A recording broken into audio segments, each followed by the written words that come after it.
تیسرے نمبر پر پیسے کی حفاظت، وہ بھی شریعت میں ہے. جب نہ جان جا رہی ہو نہ عزت جا رہی ہے تو پھر پیسہ بھی شریعت میں حکم ہے کہ اس کی بھی حفاظت کرو. دنیا مسافر خانہ ہے، میں بار بار بیان میں کہتا ہوں، میں کیا کہتا ہوں، قرآن کہتا ہے، لیکن اس کا مطلب یہ نہیں ہے کہ اس میں چیزیں پھینکنا شروع کر دو آپ کہ یار ویسے ہی گزر جائے گی تو کوئی بات نہیں، اڑا دو، ختم کر دو، مر جائیں گے تو ویسے ہی ختم ہو جائے گا. تو مر جائیں گے تو ختم ہوگا، لیکن اس سے پہلے ختم ہو گیا تو ٹائم سے پہلے مر جائیں گے. سمجھ رہے ہیں؟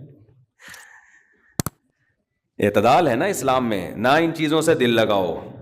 سورہ بنی اسرائیل کی کیسی بہترین آیت ہے. آج میں سفر سے آیا ہوں تو میری سیٹنگ بھی تھوڑی سی آؤٹ ہے کیونکہ میں سویا نہیں ہوں پوری رات، سفر میں تھا. تو ابھی بھاگتا بھاگتا بس پہنچا ہوں، میں نہا دھو کے جلدی سے آ کے ممبر پہ بیٹھ گیا ہوں. آ کے ارادہ ہی نہیں ہو رہا تھا کہ آج بیان کروں گا، لیکن پھر لوگ دور دور سے آتے ہیں تو آج سوال جواب کا سیشن کی چھٹی ہے آج، ٹھیک ہے نا.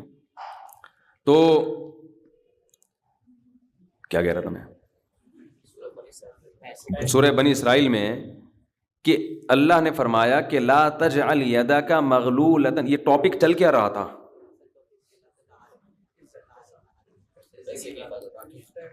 طہارت کی بات. تو وہ تو مجھے بھی پتہ چل رہی تھی، یعنی یہ لا کے کہاں سے عزت اور پیسے کی بات نہیں یار. جو رشتے میں وہ بھی ایک بات کی بات ہے. سوچیں آپ، یہ کہاں کتاب کے بارے میں نہیں، چھوڑیں پھر، ابھی آ رہا ہوں میں، خود ہی زیادہ آ جائے گا انشاءاللہ. لوگ مجھے کہتے ہیں آپ کے حافظہ کیا ہو گیا؟ تو آپ لوگوں کا بھی تو وہی ہو گیا جو ہمارا ہو گیا. اس میں ہمارا کون سا؟ اس میں سب ایک جیسے ہیں. آپ بھی تو سن رہے ہیں نا، ہیں سب بادام کھاؤ بیٹھ کے. تو قرآن کے الفاظ دیکھیں، لا تجعل یدک مغلولۃ الی عنقک. نہ تو اتنے کنجوس بن جاؤ کہ اپنے ہاتھوں کو گردن سے باندھ لو، ولا تبسطها کل البسط. اور نہ اپنے دونوں ہاتھوں کو ایسے پھیلا کے اڑانا شروع کر دو. وابتغ بین ذلک سبیلا. ان دونوں کے درمیان اعتدال والا راستہ اختیار کرو. اچھا، ہر آدمی کہتا ہے میں اعتدال سے چل رہا ہوں، کہ نہ میں اتنا ایسے اڑا رہا ہوں اور نہ میں کنجوس ہوں، کیونکہ میں نے اس دن میری گاڑی کا شیشہ ایک بندے نے صاف کیا تھا، میں نے اس کو 10 روپے دیے تھے، میں تو بالکل بھی کنجوس نہیں ہوں. اس دن چمونی آپا آئی تھیں ہمارے محلے میں، میری والدہ کی بڑی اچھی دوست ہیں، تو میں نے ان کو چائے پلائی تھی. میں تو میں نے یہاں میری مسز نے کہا تھا کہ 2 سموسے لے آؤ، میں لے آیا تھا. اگر میں کنجوس ہوتا تو میں کہتا نہیں، نان نفقے کے علاوہ کچھ بھی گھر میں نہیں آئے گا. تو آپ میں اعتدال ہے یا نہیں، یہ فیصلہ خود نہ کرو میرے بھائی. کبھی کچھ دن سخی لوگوں کے ساتھ گزارو تو ہم سب کو پتہ چلے گا کہ ہم سب کیا ہیں، کنجوس ہیں. سمجھ رہے ہو؟ ہم سب کنجوس ہیں. کچھ دن سخی لوگوں میں اٹھو بیٹھو. اسلام چاہتا کیا ہے؟ جو اسلام چاہتا ہے وہ تو میں پوری بات کہوں گا تو شاید جمعہ پڑھنا چھوڑ دیں آپ لوگ. اسلام کہتے ہیں مسافر خانہ سمجھو اس کو. اتنا نہ اڑاؤ کہ کل مانگنے کی ضرورت پیش آ جائے، بس اس سے کم خرچ کرو، ٹھیک ہے نا. یہ رکھنے کی چیز نہیں ہے. لیکن ہم یہ نہیں، ہم نے تو کتنے سالوں کا جمع کر کے رکھا ہوا ہے، جمع ہوتا جا رہا ہے، ہوتا جا رہا ہے، ہوتا جا رہا ہے، پلاٹ کی شکل میں، گولڈ کی شکل میں، دکانیں، پھر پراپرٹی، ہوتے ہوتے ہوتے. کمال کی بات یہ، اسلام کمانے سے منع نہیں کر رہا، جمع کرنے سے منع کر رہا ہے. اور ہم نے دینداروں کو دیکھا ہے کمانے کی زیادہ کوشش نہیں کر رہے، جمع زیادہ سے زیادہ کر رہے ہیں. عجیب بھائی، ارننگ بڑھاؤ، اپنی ڈبل کر دو، اس میں فائدہ ہے. مسلمان پاورفل ہوگا تو اسلام ترقی کرے گا. تو کہتے ہیں نہیں یار میری آمدن مہینے کی اتنی ہے تو مجھے کیا ضرورت ہے. لیکن اس آمدن کو کیا کر رہے ہیں؟ جمع کر رہے ہیں. بھائی کمائی ڈبل کر دو تاکہ خرچ بھی کیا ہو جائے، خرچ اچھی جگہوں پہ شروع کر دو. اپنے لیے نہیں کماؤ، قوم کے لیے کمانا شروع کر دو نا. ڈبل کمانا شروع کر دو، 4 گنا کمانا شروع کر دو، لیکن اس کمائی کو پھر خیر کے کاموں میں خرچ کرو. نبی صلی اللہ علیہ وسلم نے فرمایا ایماندار تاجر وہ شخص جو اس لیے تجارت کرے کہ لوگوں کے سامنے ہاتھ نہ پھیلانا پڑے، ایمانداری کے ساتھ تجارت کرے. پیغمبروں کے ساتھ ہوگا قیامت کے دن. حضرت عثمان اگر تھوڑا کماتے تو 400 گھوڑے دیتے جہاد میں. بولو نا، گھوڑا لینڈ کروزر تھا اس زمانے کی، 400 V8 حضرت عثمان نے دیے ہیں. کتنا کمایا ہوگا. ہاں اتنا کمانا کہ آپ اپنے صحت کی کبھی خیال نہ کر سکیں آپ، بیوی بچوں کو بھی ٹائم نہ دے سکیں، وہ پھر کمانے میں بے اعتدالی ہے. کمانے کا ایک حد تک آپ کے ٹائم اور جسم سے تعلق ہے، اس کے بعد کھوپڑی سے تعلق ہے. کھوپڑی نہیں استعمال کر رہا، گدھا بنا ہوا ہے، محنت بہت کر رہا ہے. ہم نے ایسے کمانے والے دیکھے ہیں کہ سارا دن کمانے کی فکر میں ہوتے ہوتے بچوں کی فکر ہی نہیں ہے، بیوی کو ٹائم نہیں دے رہے، ماں باپ کو ٹائم نہیں دے رہے، اپنی صحت کو ٹائم نہیں دے رہے. تو زیادہ کمانے کا یہ مطلب ہرگز نہیں ہے. زیادہ کمانے کا مطلب یہ ہے کہ کمانے میں ٹائم تو آپ نے اتنا ہی دینا ہے جتنا آپ کی صحت اجازت دیتی ہے. نماز کا ٹائم نکلے، تہجد کا ٹائم نکل جائے، تسبیحات تلاوت کا ٹائم نکلے اس میں آپ کے لیے، کچھ اللہ کا ٹائم بھی نکلے، کچھ دین کی تبلیغ کا ٹائم بھی نکلے، کچھ پڑھائی کا ٹائم بھی نکلے. ویڈیو نہیں بنائے بھائی، یہاں لکھا ہوا ہے نا، کچھ پڑھائی کا ٹائم بھی نکلے. یہ تمام چیزوں کا ٹائم نکلنے کے ساتھ ساتھ پھر کمانے کو ٹائم دینا ہے. اس میں پھر جب اتنا ٹائم دے کے پھر پلاننگ کر کے اس کو بڑھانے کی کوشش کرنی ہے، یعنی ارننگ کو بڑھانے کی کوشش کرنا ہے. یہ نہیں کہ آپ نے ٹائم زیادہ دینا شروع کر دیا. اس میں ٹائم زیادہ دینے سے تو آپ کی صحت کو نقصان ہوگا نا. ارے 5 نمازیں تو پڑھنی پڑیں گی نا ٹائم پہ، پھر تلاوت روزانہ کرنی ہے کہ نہیں کرنی ہے، صبح و شام کی تسبیحات ہیں وہ بھی کرنی ہے، تہجد کی بھی کوشش کرنی ہے، باپ کو بھی ٹائم دینا ہے، اماں کو بھی، بچوں کو بھی، پھر باقی پھر اپنی ایکسرسائز وغیرہ صحت کو بھی، پھر باقی ٹائم کس کو دینا ہے؟ وہ پیسہ کمانے کو دینا ہے. پھر اس پیسہ کمانے کے کو جتنا ٹائم آپ نے دے دیا تو اس میں آپ کہہ سکتے ہیں کہ پھر ہم اس کو بڑھائیں کیسے؟ ہم تو 8 گھنٹے کمانے کو دے رہے ہیں، اب اس میں کیسے بڑھائیں ہم؟ تو بھائی کھوپڑی استعمال کر کے کیا کریں، اس کو بڑھائیں. کھوپڑی سے چیزیں بڑھ جاتی ہیں. کھوپڑی تو استعمال مسلمان کر ہی نہیں رہا ہے نا. اب یہ کہ کیسے کھوپڑی استعمال کریں تو آپ خود استعمال کرو کہ یار میں یہ کام کر رہا ہوں تو میں اگر یوں کر لوں تو یہ ایسے بھی ہو سکتا ہے. یہ بیٹھیں گے تو سمجھ میں آئے گا انشاءاللہ آپ کے خود، لیکن بیٹھتے ہی نہیں ہے، سوچتے ہی نہیں ہے. جو جہاں کھڑا ہے وہیں کا وہیں رہے گا وہ. خیر، تو میں کیا عرض کر رہا تھا؟ وہ تو بات ختم ہو گیا، آپ لیٹ آئے نا، اصل بات کچھ اور شروع ہوئی. اچھا خیر، جلدی سے بات کو میں لے کے آتا ہوں. تو اعتدال جو ہے نا، سخاوت، سخی لوگوں میں آپ اٹھیں گے بیٹھیں گے تو پتہ چلے گا کہ اعتدال کسے کہتے ہیں. عربوں میں بڑی سخاوت ہے، ہم نے علماء میں بڑی سخاوت دیکھی ہے. تو سخاوت کا مطلب یہ ہے کہ آپ اتنا خرچ نہ کریں کہ کل آپ کو مانگنا پڑ جائے. اس کا علماء نے ایک معیار بیان کیا ہے، وہ خوب اچھی طرح سمجھ لیں، وہ بڑا زبردست معیار ہے کہ اپنے اور اپنے بیوی بچوں کے لیے 1 سال کا ذخیرہ کر لیں پیسوں کا، چاہے وہ گولڈ کی شکل میں ہو یا کرنسی کی شکل، بہتر ہے گولڈ کی شکل میں ہو. آج اگر آپ جاب لیس ہوتے ہیں تو 1 سال تک اگر آپ کو جاب نہ بھی ملے تو آپ نے جو پیسہ اسٹور کیا ہوا ہے اس سے اسی معیار کی زندگی اپنے گھر والوں کو دے سکتے ہیں جو اب تک دیتے آئے. اور یہ 1 سال آپ کے پاس جاب تلاش کرنے کا یا کاروبار دوبارہ سے اٹھانے کا آپ کے پاس موقع ہے. 1 سال سے زیادہ کی پھر کوئی انتہا نہیں ہے. لوگ کیا کرتے ہیں، جمع کر رہے ہیں کہ کل اگر جاب چلی گئی، کل اگر کاروبار ٹھپ ہو گیا تو بھائی کل کیا، پھر تو خبر تک کا رکھو سنبھال کے، وہ تو پھر ٹینشن سے ہی دنیا سے جاؤ گے. تو کچھ اللہ پہ توکل کرو نا اس معاملے میں. اللہ ہمارے بس میں یہ تھا 1 سال ایک خاص مقدار ہوتی ہے، اس میں چاروں موسم آ جاتے ہیں. بھائی کاروبار آپ کا نہیں چلا، سردی میں نہیں چلا تو ہو سکتا ہے گرمی میں چل جائے، خزاں میں چل جائے، باہر میں چل جائے، تو کبھی نہ کبھی تو چلے گا. نہیں چلا تو پھر اللہ نہیں چلانا چاہتا، وہ اسی میں اللہ کرے بیٹھ کے. جو آدمی اللہ پہ اعتماد توکل نہیں کرتا وہ تو کبھی زندگی میں سکون میں آ ہی نہیں سکتا. تو 1 سال کا اسٹور کر لیں آپ. اور بہت اللہ نے پیسہ دیا ہے تو بچوں کے لیے ایک پراپرٹی لے کے ڈال دی، پلاٹ 2-4 لے کے ڈال دیے. مرنے کے بعد بچے بالکل روڈ پہ نہ آ جائیں، بس باقی کیا کرو، کھاؤ کھلاؤ. ٹھیک ہے، کیا کریں. ایک لطیفہ سنا دوں، ہمارے ایک دوست نے بھیجا تھا بڑا زبردست قسم کا. ہمارے ایک دوست ہیں لاہور میں، انہوں نے کسی کا لطیفہ بھیجا، لیکن لطیفہ بڑا سبق آموز ہے. وہ ایک آدمی گیا گوشت کی دکان پہ، شاید آپ لوگوں نے بھی سنا ہو، اور کہنے لگا کہ 1 کلو گوشت دے دو. اتنے میں ایک بندہ آیا. یہ آدمی لینڈ کروزر میں گیا نا، بڑی VIP گاڑی میں، مالدار آدمی ہے. گوشت کتنا لے رہا ہے؟ 1 کلو. دوسرا آدمی آیا، اس نے کہا بھائی 10 کلو گوشت دے دے، چانپیں بھی اور دل بھی، کلیجی بھی، پٹ کا گوشت الگ، بکرے کی الگ نکال، فلانے الگ نکال. اڑے بھائی، وہ کسائی اس کو چھوڑ کر اس کے پیچھے لگ گیا نا، اس کو پہلے گوشت بنا کے دیا. یہ جو 1 کلو والا تھا نا، 1 کلو والا، اس کو غصہ آیا کہ یار اس کو تو 10 کلو دے رہا ہے کم بخت، 10 کلو والے کو پہلے دے رہا ہے. اس نے کہا بھائی اس کا آرڈر بڑھائے، وہ پرانا کسٹمر ہے ہمارا. اس نے کہا یار اس کے پاس اتنا پیسہ کہاں سے آیا کہ اتنا ویسے گوشت لے کے جا رہا ہے؟ اس نے کہا بات یہ ہے کہ اس کی 4 بیویاں ہیں. اس کی کتنی بیویاں ہیں؟ 4 بیوی. چاروں بیوائیں ہیں. اور یہ چاروں بیویاں کسی مالدار آدمی کی بیویاں تھیں جو ان کے لیے بہت پیسہ چھوڑ کے گئے اپنی بیویوں کے لیے.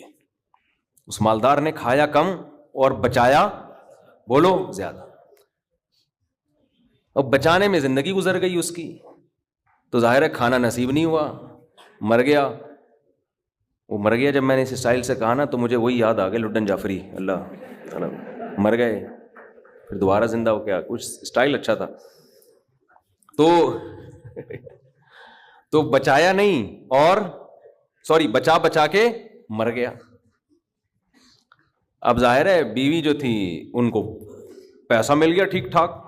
اب ان کے پاس پیسہ ہے, بندہ مارکیٹ سے شارٹ ہے. عورت کو ظاہر ہے پیسے کے ساتھ شوہر بھی تو چاہیے نا, اس میں بھی ڈیزائرز ہیں, اس کو بھی ضرورت ہے میاں کی. تو یہ غریب کا جذبہ تھا 4 شادیاں کرنے کا نا, تو یہ کرتا چلا گیا. پرانے والے کا سارا پیسہ کس کے پاس آ گیا؟ اب یہ بیوی کے خرچے پہ کھا رہا ہے, یہ بچا نہیں رہا. ظاہر ہے عورت کا پیسہ ہے, تو یہ دوسرے کے پیسے پر ان کی بیویوں سے شادی بھی کی ہوئی ہے اور اس دوسرے کے پیسے پر کھا بھی رہا ہے. اس لیے یہ 10 کلو گوشت لے کے جاتا ہے. سمجھ رہے ہو؟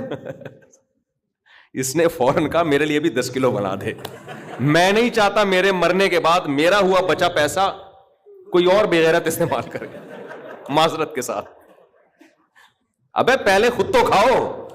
اس وقت جو تمہاری حاضر سروس بیوی ہے, بولو تم جب تک میری بیوی ہو تو کھاؤ, ٹھیک ہے نا, تم بھی کھاؤ میں بھی کھاؤں گا. مر گئے تو بھائی وہ اس کے لیے نکاح کا دروازہ, اور جب ہمارے بیانات چل رہے ہیں تو یہ تو اور دروازہ کھل گیا ہے. پہلے تو بیوہ کو رشتہ ہی نہیں ملتا تھا نا, اب تو بہت سی بیوہ ایسی مارکیٹ میں آ گئی ہیں, پیسہ بہت ہے, بندہ نہیں ہے, ہم اپنے خرچے پہ شادی کرنے کے لیے تیار ہے, کوئی شریف آدمی مل جائے ہمیں. اب تو ایسی بیوہ بہت آ گئی ہیں مارکیٹ میں کہ جی پیسہ ہمارے میاں بہت چھوڑ کے گیا, بندہ نہیں ہے. تو میں نہیں کہہ رہا آپ بیوی کے لیے پیسہ نہ بچائیں, لیکن یہ دماغ میں رکھیں کوئی بغیرت آپ کے پیسے پہ آپ کی بیوی کے ساتھ زندگی گزارے گا, خرچہ آپ کا ہوگا, آپ اس کو پیسہ دے کے جا رہے. تو اعتدال اس چیز میں ضروری ہے. ایسے لاوارث نہ چھوڑو اپنے بیوی بچوں کو, لیکن اعتدال اتنا بھی نہ دو کہ ہری ہری سوجنا شروع ہوئے. بچوں کے لیے بھی بناؤ کچھ. خیر, کہاں سے کہاں بات چلی گئی یار.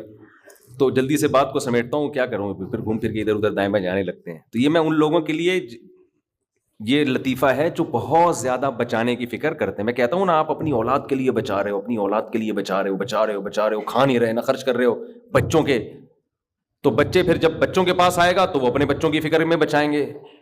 تو آپ بھی تو خود کسی کے بچے ہو نا, آپ کھاؤ, بولو مجھے اپنے ابا کے بچوں کی فکر ہے, میرے ابا نے میرے لیے چھوڑا تھا, میرے بچوں کے لیے تھوڑی چھوڑا تھا. اور اگر آپ کے ابا نے آپ کے بجائے آپ کے بچوں کے لیے چھوڑا تھا تو آپ کے ابا تو بڑے بیوقوف تھے, کیونکہ بچوں کے لیے بھی اس لیے چھوڑا کہ وہ اپنے بچوں کے لیے چھوڑیں, پھر تو کھائے گا کون پھر اس کو بیٹھ کے. بات یہ کہ اللہ پہ اعتماد اور توکل بالکل ختم. یہ بھول گئے ہیں کہ جب انسان دنیا میں آتا ہے تو صرف پیٹ نہیں لے کے آتا, 2 ٹانگیں 2 ہاتھ کمانے کے لیے لے کے بھی آتا ہے. آپ کا بچہ اپاہج ہے تو سمجھ میں آتی ہے بات, 2 ہاتھ 2 ٹانگیں تو بھائی جیسے آپ نے کمایا وہ بھی کمائے گا انشاءاللہ. جب آپ پیدا ہوئے تھے خدا نے آپ کی ماں کی چھاتیوں میں آپ کے لیے رزق پیدا کیا تھا, آپ کا بچہ پیدا ہوا تو اس کی ماں کی چھاتیوں میں بھی خدا نے رزق پیدا کیا ہے. تو اس کا مطلب رزق بچہ لے کر آ رہا ہے. تو فکر کرو اعتدال کے ساتھ, اس کو سروں پہ مسلط نہ کرو, مسلط نہیں کرو. مسلط اتنی کرو کہ بس میں نے کمانا ہے, بیوی بچوں کو فی الحال کھلانا ہے میں نے, اس کے علاوہ رزق کے دروازے کھل رہے ہیں تو کھلے, جتنا اللہ کھول دیتا ہے, بعض دفعہ نہیں کھولتا اللہ تعالیٰ. یبسط الرزق لمن یشاء ویقدر, جس کے لیے چاہتا ہوں رزق کھول دیتا ہوں, جس کے لیے نہیں چاہتا وہ ایڑیاں رگڑ لیتا ہے مگر رزق کا دروازہ نہیں کھولتا. تو ٹینشن کس بات کی ہے, یہ تو اللہ کے ہاتھ میں ہے. آپ نے کوشش کرنی ہے, نتیجہ آپ کے ہاتھ میں نہیں ہے.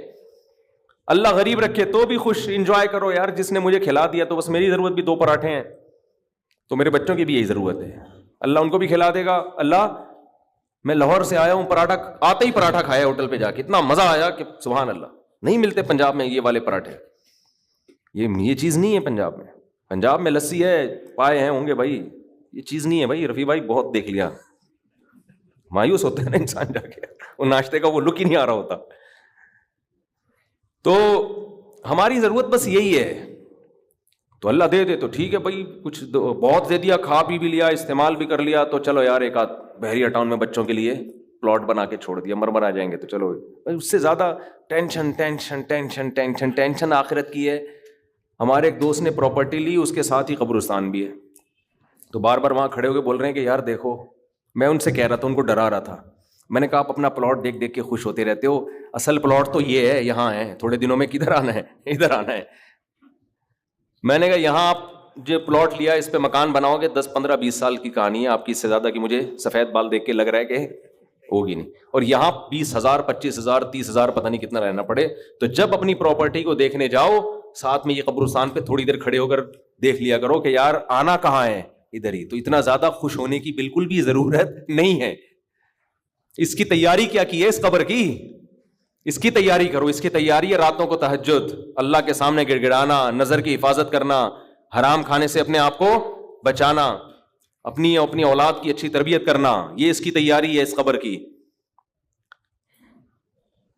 ذکر کرنا, دیکھو یہ جو ہم ذکر کرتے ہیں نا, لا الہ الا اللہ یا سبحان اللہ والحمد للہ, یہ ہلکے کلمات نہیں ہیں. لوگ اس کو ہلکا سمجھ رہے ہوتے ہیں نا, کہ کوئی تسبیح پکڑ کے لا الہ الا اللہ اللہ اللہ کر رہا ہے بیٹھ کے, کیا کر رہا ہے, ٹائم ویسٹنگ, معاذ اللہ. اللہ کو سب سے زیادہ یہ عمل محبوب ہے کہ میرا تذکرہ کر رہا ہے. ہم جب دنیا کا تذکرہ کرتے ہیں, پراپرٹی وہاں چلی گئی, ابے تجھے پتا ہے وہ بھی ہاتھ سے نکل گئی پراپرٹی, اور یہ بھی ہو گیا اور وہ بھی ہو گیا, ابے تجھے پتا ہے آج کل کون سا بزنس چل رہا ہے, صبح و شام دنیا دنیا دنیا جو کرتے ہیں نا, اس میں ہمیں دلچسپی ہے, اللہ کو کوئی دلچسپی نہیں ہے. یہ فنا ہونے والی چیز ہے. اور اگر ہم زبان سے لا الہ الا اللہ اللہ اکبر شروع کر دیں تو اس میں ہمیں دلچسپی نہیں ہے, لیکن اللہ کو اس میں بہت دلچسپی ہے. نبی صلی اللہ علیہ وسلم نے فرمایا اللہ کے ذکر کے علاوہ سب کچھ اس دنیا میں باطل ہے, سب کچھ باطل ہے. دنیا کا تذکرہ بھی اللہ کے لیے ہو تو اچھا ہے. آپ پراپرٹی بھی لے رہے ہیں تو یار اللہ کے لیے لے رہا ہوں میں, کہ اللہ کا حکم ہے کہ سب اڑاؤ نہیں, کچھ اگر اللہ نے وسائل دیے تو کچھ بچا لو اولاد کے لیے, تو اللہ کا حکم ہے, تو یہ ذکر بن جائے گا. لیکن ہمارے ایسا نہیں ہے ہمارا مزاج. ہم تو دنیا کے چسکے لے لے کے تذکرے کرتے ہیں ہر وقت. تو یہ اس کی اگر آپ معمول بنا لیں نا, تسبیح ہاتھ میں رکھیں, میں نے دیکھا اس کا بڑا اثر پڑتا ہے. لاشعوری طور پر انسان کی زبان چلنا شروع ہوتی ہے, لاشعوری طور پر. تو عادت ڈالیں اللہ کا نام لینے کی, اس سے دماغ ہٹے گا. یہ جو گند میں دنیا کے گٹر جو ہمارے حضرت فرمایا کرتے تھے, دنیا کی محبت کے دلوں میں گٹر ابل رہے ہیں, تو سکون کہاں سے ہوگا؟ سکون خوشبو میں ہوتا ہے, گٹر کی بدبو میں تھوڑی ہوتا ہے. یہ دنیا کی محبت میں بھی اسمیل ہے, ایک بدبو ہے. تو بات میں نے یہاں سے شروع کی تھی کہ اسلام نام ہے طہارت کا, تو طہارت میں عقیدے کی طہارت بھی داخل ہے. تو شرک کیا ہے؟ نجاست. تو اسلام نے یہ بتایا کہ انسان کے علاوہ جو کچھ ہے وہ انسان کی خدمت میں ہے, اس میں مقدس وہ نہیں ہے. آپ اپنے فائدے کے لیے ان تمام چیزوں کو استعمال کر سکتے ہو, اس پہ تحقیق کر سکتے ہو, چیر پھاڑ کر سکتے ہو, ان کی کچھ بھی کر سکتے ہو. تو آپ اگر ان چیزوں کے آگے جھکنا شروع ہو جاؤ گے, اور عزت کا معیار جو اصل عزت ہے, ایک تو دنیا کا نظام چلانے کے لیے وہ وقتی عزت ہے, وہ نظام چلانے کی حد تک ٹھیک ہے, لیکن اوریجنل عزت ذلت کا معیار وہ نہیں ہے, بلکہ اس کا معیار کیا ہے؟ تقویٰ. اصل عزت تو آخرت میں ہوگی, اس میں ہو سکتا ہے ایک بھنگی کا مقام ایک آفیسر سے زیادہ ہو. یہ نظریہ بھی کس نے دیا؟ صرف اسلام نے. ذات پات کی بنیاد پہ بہت ساری قوموں میں تفریق ہے. چھوٹی ذات کا آدمی کتنا اچھا بن جائے وہ اچھا نہیں رہتا پھر بھی. تو ایک بات تو اسلام نے یہ بتائی کہ انسان کے علاوہ سب کچھ انسان سے کم ہے, لہذا اس کے سامنے جھکنے کا تو سوال ہی پیدا نہیں ہوتا. انسانوں میں عزت کا اصل معیار کیا ہے؟ تقویٰ. اور دوسری بات, انسانوں میں تقویٰ کی بیس پہ یا دنیاوی کسی عہدے کے بیس پر انسان قابل عزت تو بن سکتا ہے, معبود نہیں بن سکتا. اللہ اور بندوں کے درمیان واسطہ بھی نہیں بن سکتا. وہ سب انسان اللہ کے محتاج ہیں, چاہے وہ عزت والا ہو یا زیادہ عزت والا ہو یا کم عزت والا. محتاج ہونے میں سب کیا ہیں؟ برابر. اس کا بڑا فائدہ کیا ہوا کہ انسان اور اللہ کے رشتے کے بیچ میں جو خالق اور مخلوق کا رشتہ ہے, اس میں انسانوں کی دخل اندازی اللہ نے برداشت نہیں کی ہے. یہ بھی آپ کے مینٹل لیول کو یہ چیز اوپر لے جاتی ہے. آپ سے اگر گناہ ہو گیا تو اسلام کہتا ہے کسی انسان کو درمیان میں واسطہ بنانے کی ضرورت نہیں ہے. کوئی انسان آپ کی پیشکش اللہ کے سامنے, آپ راتوں کی تنہائی میں گڑ گڑاؤ اللہ کے سامنے, اللہ آپ کی توبہ قبول کرے گا. عیسائیوں میں کیا ہے, پادری کے پاس جاؤ, اتنے پیسے دو اس کو. آغا خانیوں میں بھی یہی ہے, وہ پیسے دیتے رہتے ہیں, بس نوٹ چھاپنے کی مشینیں بنے ہوئے ہیں. اسلام کہتا ہے وَمَن يَعْمَلْ سُوءًا أَوْ يَظْلِمْ نَفْسَهُ ثُمَّ يَسْتَغْفِرِ اللَّهَ, جس سے بھی گناہ ہو گیا یا اپنی جان پہ ظلم کر بیٹھا, ہاتھ اٹھا کے اللہ کے سامنے توبہ کرے. وَإِذَا سَأَلَكَ عِبَادِي عَنِّي, میرے بارے میں جب بندے پوچھے میں کہاں ہوں, فَإِنِّي قریب, ان سے بولو میں تمہارے قریب ہوں. شہرک سے بھی زیادہ قریب ہوں, درمیان میں کسی کے واسطے کی ضرورت نہیں ہے, میں تمہاری شہرک سے بھی زیادہ قریب ہوں. تو کسی کی ایسی تعظیم بھی اسلام برداشت نہیں کر رہا کہ وہ تعظیم میں غلو ہو جائے, کہ آپ اس کو اللہ اور مخلوق کے درمیان میں داخل کر لیں. آپ اللہ یہ بھی برداشت نہیں کرتا کہ اتنی عزت کسی کو دینے کی ضرورت نہیں ہے. وہ تمہاری طرح وہ بھی محتاج ہے, تم بھی محتاجی میں سب کیا ہیں, برابر. کتنا اچھا لگتا ہے, اللہ نے کتنا آسان بنا دیا دین کو. جب کوئی ضرورت ہو, کوئی غلطی ہو جائے, اللہ کے ساتھ دعا مانگو, اے اللہ تو اس گناہ پہ مجھے سزا بھی دے سکتا ہے اور معاف بھی تو ہی کر سکتا ہے. تو معاف کرنے کے لیے کسی کی پرمیشن کا محتاج نہیں ہے, سزا دینے کے لیے بھی کسی کی اجازت کا محتاج نہیں ہے.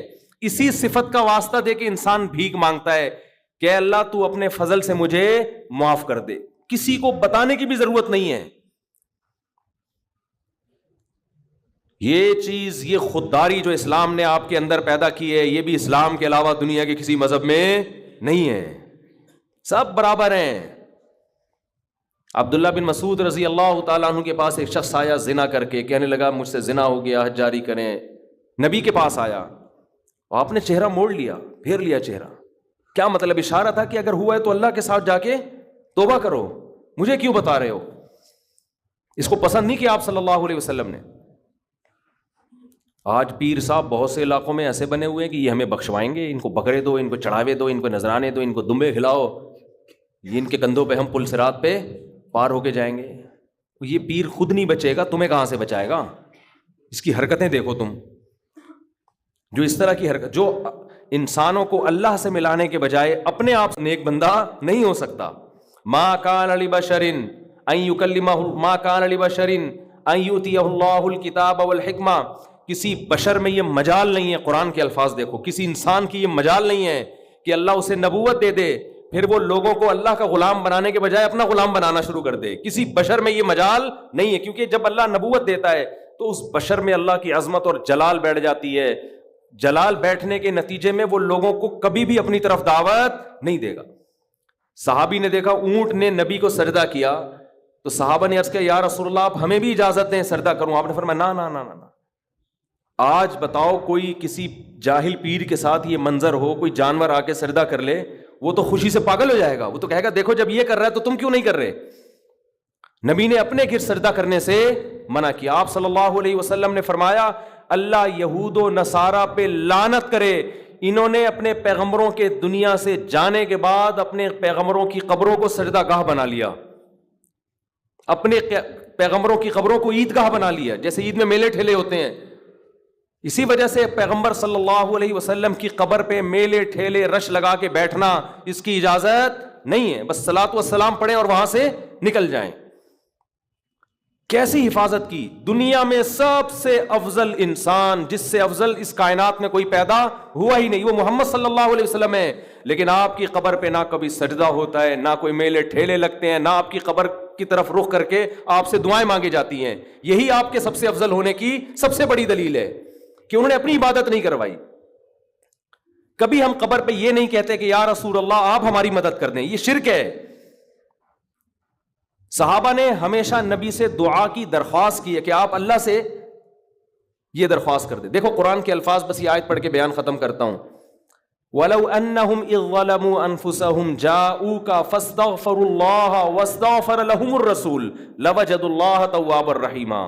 پیغمبر کی پوزیشن کو واضح کیا قرآن نے کہ اگر ان سے اپنی جان پہ ظلم ہو, گناہ کر بیٹھیں, تو اگر یہ اللہ سے توبہ کریں گے یا آپ کے پاس آئیں گے اور آپ بھی اللہ سے ان کے لیے توبہ کریں گے تو یہ اللہ کو غفور اور رحیم پائیں گے.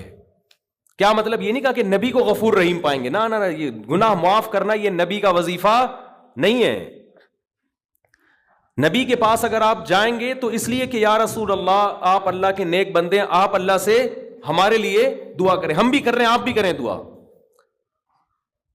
تو نبی کے لیے جب آیا تو واستغفروا الرسول نہیں ہے کہ رسول سے استغفار کریں، نہ رسول بھی کس سے استغفار کریں گے؟ اللہ سے. علماء کہتے ہیں درود شریف جو ہم پڑھتے ہیں نا، اللہم صلی علی محمد، اے اللہ محمد صلی اللہ علیہ وسلم پر رحمتیں بھیج، اس درود میں عقیدہ توحید اور زیادہ راسخ ہو جاتا ہے کہ ہمیں یہ سکھایا گیا ہے کہ جیسے ہم اللہ کی رحمت کے محتاج، پیغمبر صلی اللہ علیہ وسلم بھی اللہ کی رحمت کے محتاج ہیں. ہاں ہمارے درود کے محتاج اگرچہ نہیں ہے، ہمیں جو حکم دیا جاتا ہے وہ اس لیے تاکہ ہم بھی سنور جائیں، لیکن ہمیں حکم دیا کہ اللہ سے دعا مانگو کہ آپ پر خصوصی رحمتیں نازل فرمائے. اس سے پتہ چلتا ہے کہ نبی بھی کس کے محتاج ہیں؟ اللہ کی رحمت کے محتاج. ہمیں دعا کا حکم دیا گیا اور ظاہر ہے اس لیے دیا گیا کہ یہ دعا اللہ قبول کرے گا اور اپنے نبی پر رحمتیں بھیجے گا. تبھی نبی نے فرمایا جو مجھ پر میرے لیے رحمت کی دعا کرتا ہے اللہ اس پہ 10 رحمتیں بھیجتے ہیں. اس سے پتہ چلا کہ نبی بھی یہ چاہتے تھے کہ مجھ سے نہ مانگا جائے بلکہ میرے لیے کس سے مانگا جائے؟ اللہ سے. میں نے جو کہا ہماری دعا کے محتاج نہیں، مطلب یہ ہے کہ ہم اگر دعا نہیں مانگیں گے تو اس خوش فہمی میں نہ رہے کہ اللہ کی رحمت نبی پہ نہیں ہوگی، تو پھر بھی ہوگی. لیکن ہمیں دعا مانگنے کا حکم اس لیے دیا گیا تاکہ یہ کانسیپٹ اچھی طرح ہمارے دماغ میں بیٹھ جائے کہ ہم نے بھی نبی سے نہیں مانگنا بلکہ نبی کے لیے بھی کس سے مانگنا ہے؟ اللہ سے مانگنا ہے. اور نبی اس پہ خوش ہو رہے ہیں کہ میرے لیے کس سے مانگا کرو؟ اللہ سے. خوشخبریاں دے رہے ہیں کہ تم میرے لیے اللہ سے مانگو گے. دیکھو جس میں تواضع ہوتی ہے وہ آپ کو دعا کے لیے کہے گا، جس میں تکبر ہوتا ہے وہ کبھی آپ کو کہے گا دعا کے لیے؟ وہ کہے گا یار میرے لیے دعا کرو کہ اللہ میری حاجت پوری کر دے. وہ نہیں کہے گا. وہ کہے گا تو کون ہوتا ہے میرے لیے دعا کرنے والا؟ میرا خود اللہ سے اتنے تعلقات ہیں، میں خود ہی کہہ دوں گا. لیکن جو چاہتا ہے کہ مجھ پر اللہ کی رحمت ہو وہ ہر ایک سے کہہ رہا ہوتا ہے بھائی میں خود تو مانگ رہا ہوں، شاید اللہ آپ کی سن لے، آپ بھی اللہ سے میرے لیے دعا مانگیں. تو یہ اس کی علامت ہے، یہ اپنے آپ کو اللہ کی رحمت کا، دعا کا بہت زیادہ محتاج سمجھتا ہے. ہمارے نبی سب پیغمبروں کے سردار، لیکن تواضع کتنی، امت کو ترغیب دے رہے ہیں کہ میرے لیے اللہ سے کیا مانگا کرو؟ دعا مانگا کرو. اور ترغیب دی کہ جو میرے لیے ایک دفعہ رحمت کی دعا مانگے گا اللہ اس کو خوشخبری دے رہا ہے کہ اللہ اس پہ 10 رحمتیں نازل کرے گا. اور فرمایا جمعے کے دن مجھ پہ زیادہ درود بھیجا کرو. کیا مطلب؟ درود بھیجنا کیا ہے؟ نبی کے لیے اللہ سے دعا مانگنا. تو اسلام نے شرک کی بنیادوں کو جڑ سے اکھاڑ دیا کہ نہیں اکھاڑ دیا؟ اس کے بعد بھی کوئی اگر یا رسول اللہ مدد کہتا ہے، یا رسول اللہ انظر حالنا واسمع قالنا، اور نبی سے دعائیں مانگتا ہے، تو آپ سوچو وہ 180 ڈگری کے زاویے پر چل رہا ہے اسلام کی تعلیمات سے. اسلام ادھر اور وہ بالکل اس کے اگینسٹ. بار بار حکم دے رہا ہے اسلام کے نبی کے لیے دعا مانگو کس سے؟ اللہ سے. خصوصی رحمتوں کی دعا مانگو نبی کے لیے. اور نبی نے یہ بھی فرمایا کہ اذان کے بعد میرے لیے مقام محمود کی دعا مانگو اللہ سے. ایک مقام ہے جو ایک ہی شخص کو ملے گا اس کائنات میں. نبی نے فرمایا مجھے امید ہے شاید مجھے مل جائے، تو اللہ سے دعا مانگا کرو.